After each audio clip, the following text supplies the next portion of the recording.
what would you say? Okay, so then, yeah, now maybe it is their 16-year-old, they're sitting down and the 16-year-old says, yeah, I'm not a Christian, Dad. I'm not.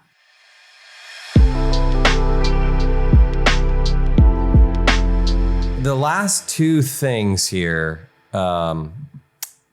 these are kind of the more drastic level things.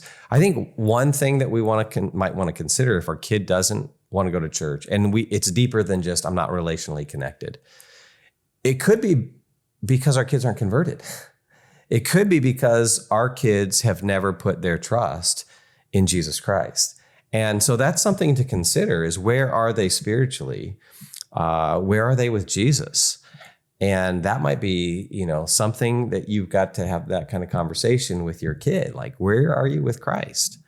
And as a follower of Christ, identification with his church is absolutely vital. So it could be that somebody is your teenager or your young person they've never even given their life to Christ. So this might be an opportunity to have that conversation. I know that for a lot of us parents, that would be maybe the worst case scenario, but yeah, that just provokes like fear. And I mean, that's the Christian parents' worst fear, right? Yeah. I mean, because if Christianity is true and our kids aren't followers of Christ, then we realize the implications of that. Yeah. Yeah. And that would explain then no desire to go to church if they're not in Christ. So what would you say? Okay, so then, yeah, now maybe it is their 16-year-old, they're sitting down and the 16-year-old says, yeah, I'm not a Christian, Dad. I'm not. Oh gosh. All right. That's just a horrible scenario, right? Mm-hmm. But some of us have lived that. Some of you have lived that. And so I think what I would do in that situation is, ask why. Why aren't you a Christian? What are your biggest objections? Be able to have an honest dialogue about that.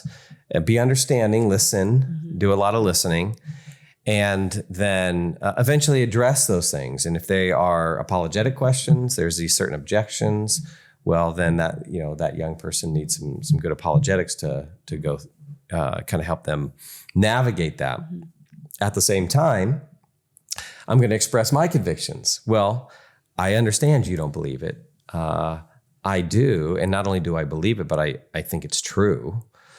And so I think it's true whether you believe it or not.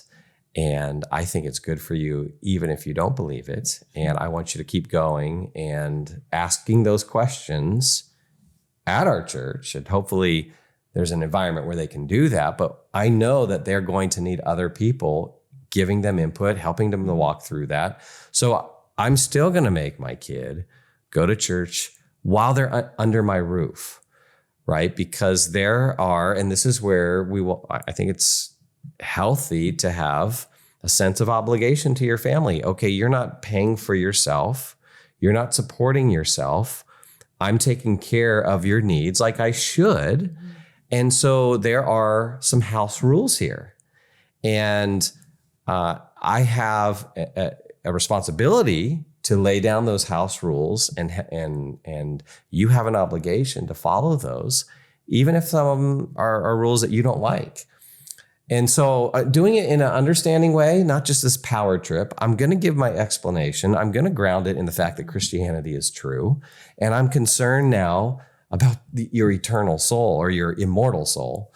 And I want you to get as much Christian knowledge and exposure as possible. So no, while you're living in my home and I'm supporting you in these ways, no, you need to go. And that would be the conversation I think we have to have.